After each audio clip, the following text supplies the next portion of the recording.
अक्सर कंपैरिजन किया जाता है एक यूलिप और म्यूचुअल फंड में। ये कंपैरिजन एक्चुअली अनफेयर है। यूलिप क्या है? Unit linked insurance plan. आप इंश्योरेंस लेने जाते हैं तो नॉर्मली हमारे भारत में जो इंश्योरेंस का पैटर्न है, नॉर्मली आपको एक एंडोमेंट प्लान या मनी बैक प्लान या यूनिट लिंक प्लान आपका एजेंट सजेस्ट करता है और आप भी इन्वेस्टमेंट के नाम पे इंश्योरेंस करते हैं।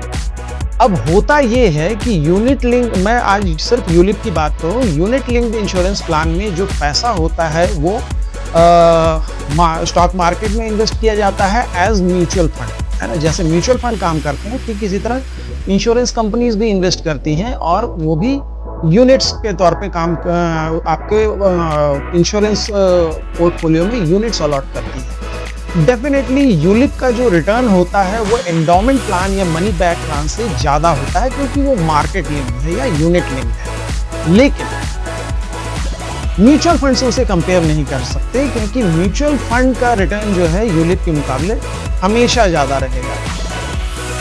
दो कारणों से। पहला,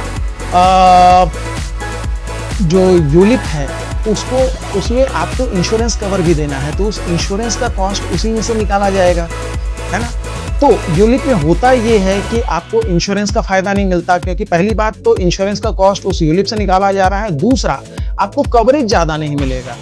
आपको 6 लाख, 8 लाख या 10 लाख का कवरेज मिल जाएगा। प्राइवेट इंश्योरर्स आपको 10 लाख का कवरेज दे सकते हैं, जबकि LIC जैसे जो सरकारी इंश्योरर्स हैं वो आपको कवरेज और भी कम देंगे, तो आपको इंश्योरेंस का फायदा नहीं मिल रहा। प्लस मार्केट से जो रिटर्न आ रहा है उसका एक हिस्सा इंश्योरेंस में गया है, इसलिए आपको इन्वेस्टमेंट का भी फायदा नहीं मिल रहा है। तो मैंने पहले भी इस चीज़ को आर्ग्यू किया है कि अगर आपको इन्वेस्टमेंट करना है तो म्यूचुअल फंड में इन्वेस्ट कीजिए और अगर आपको इंश्योरेंस लेना है तो एक टर्म पॉलिसी लीजिए जो आपको किसी अनफॉर्चुनेट इवेंट में अगर आप नहीं हैं तो आपके फैमिली मेंबर्स को एक बड़ी रकम का कवर दे पाता है। जबकि यूनिट लिंक्ड इंश्योरेंस प्लान्स आपको कवरेज नहीं देते और आपको इन्वेस्टमेंट का भी फायदा नहीं मिलता, तो आपको डबल नुकसान होता है। तो प्लीज़ इंश्योरेंस और इन्वेस्टमेंट, इन दो चीज़ों को मिक्स मत कीजिए, इन दोनों को अलग अलग प्लान कीजिए। आप इस बारे में क्या सोचते हैं? कमेंट में लिख के ज़रूर बताइएगा।